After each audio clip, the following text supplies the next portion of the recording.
MacRostie Art Gallery for inviting me to show here and give this talk. I'm going to start by talking straight from my artist statement, which is right over there. I'm really proud of it. It's called Landscapes and Abstracts from the North Woods by Gillian Bedford. That's me. 1.5 years ago, I moved from the bustling Philadelphia suburbs to the quiet of rural northern Minnesota. The North Woods gave me the space to root into who I am. The lakes, rivers, and sky have stirred a fresh sense of freedom within me and my artwork. Although I lived in a religious town in Pennsylvania, my experience with faith has expanded. My art is here to remind us of our spirits and their unique paths. My first paintings I did during this time in Minnesota, for instance, tamarack trees in early winter, red pine in snow, Bemidji backyard in snow, with the snow, Minnesota Lake, which is right over there, and Rainy Day in Bemidji are impressionistic depictions describing natural light and quieter feelings. In Spiritual Happenings number 3, Pileated, which is the dark one with the red shot at the top, and Windy Day in Rockland County Park, which is that blue one, mostly blue with brushy paint on top. I study movement, energy, and liveliness. It is symbolic to the awakening in each of us when we make bold changes in our lives. The funky rhythm reflects the ups and downs of emotion. Life is not flat. Dee Dee's Lake shows how changes come with a mixture of uncertainty and hope. That's that one. Without hope, there is no sense of purpose. Water Through the Trees number 2 reflects on the relationship between the spiritual world and earth. In this scene, the two worlds are working together in harmony. It embodies a peaceful and serene sense of self. The portal to the Holy Spirit is about moving from a religion based in orthodoxy to a spirituality that is open to freedom and authenticity, leaving the traditionalist mentality of a small town. My final 5 paintings refer to the biblical story of Abraham. In this story, God speaks to Abraham in his homeland. God tells him to leave his country, go to a land that God will show him, and he will be a blessing, from Genesis 12, verse 1 and 2. This series is about breaking free from internal imprisonment and becoming a blessing. The titles of the paintings progress from the impersonal thy to the personal you. Get Out of Thy Land shows a desperate feeling with only a glimmer of hope. That's not here. To a Land I Have Shown Thee, number 3 and 4. This one and this one. This is 3 and that's 4. Indicate Lakes, and To a Land I Have Shown Thee, indicate Lake Superior as a new opportunity filled with energy. And You Will Be a Blessing, number 4, is vibrant life that shows fulfillment. The wilderness invites me to listen to the honest voice within. By painting the emotion of the moment, I have found that there is joy, pain, and blessings in life.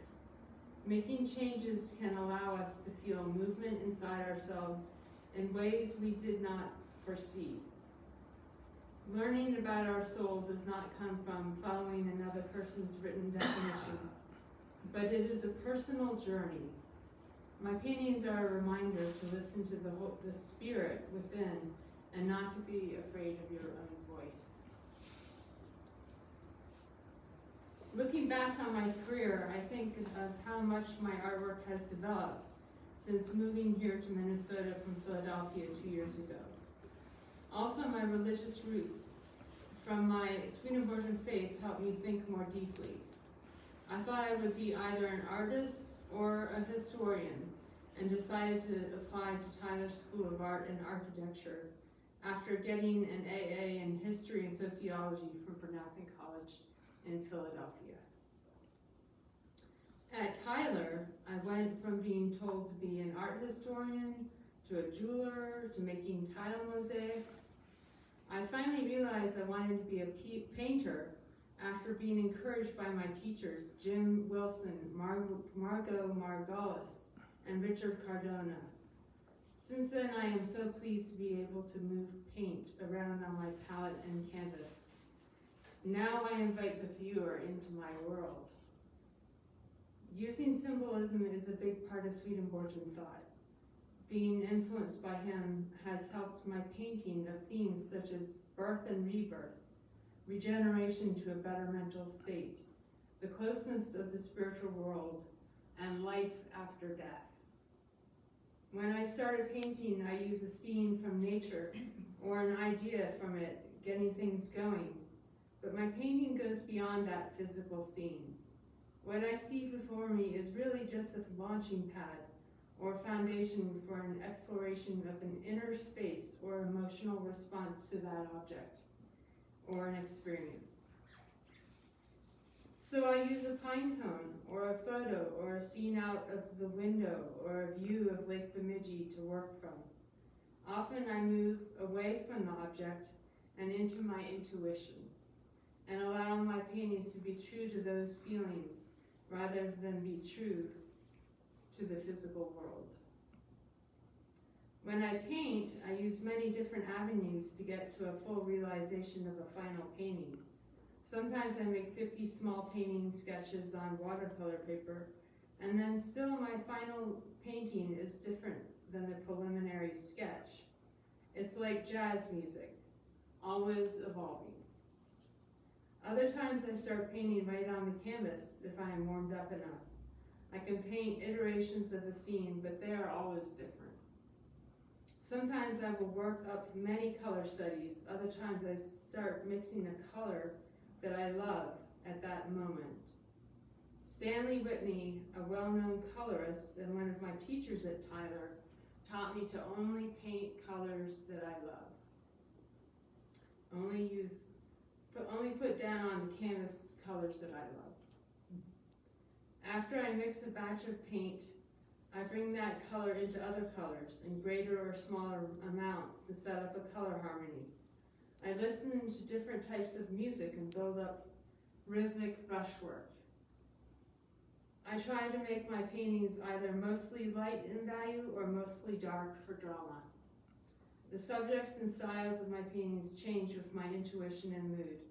The first year I was here, I painted in an impressionistic style, studying light on a subject from scenes around Bemidji. Then my landscapes moved into being expressive ones. They were started plein air or outside, but often finished in my studio. Finally, in the cold winter days of COVID, I did abstracts based off the story of Abraham in Genesis. The story reads, "Get out of thy land," as one series of paintings. The next series is, "To a land I have shown thee." And the third series is, "And you will be a blessing." This describes my mental mood as physically moving to a new land and culture from the old small religious town of Bernathen, PA. As I said, my process is something like jazz. This came from a dark time, but beautiful music came out of it. It developed from a single melody or note or feeling. Jazz has a rhythm that I long for and respond to and desire to dance to. It goes from a time of utter despair to a light-hearted response, which brings movement.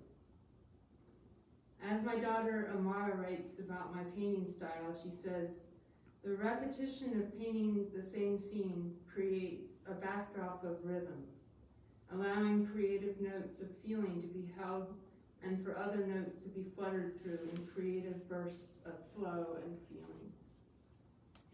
Influences of artists that inspire the paintings in this show range from George Inness, the famous American landscape painter, who was inspired also by Swedenborg, to George Morrison, the famous landscape painter of the 1950s, who painted Lake Superior over and over.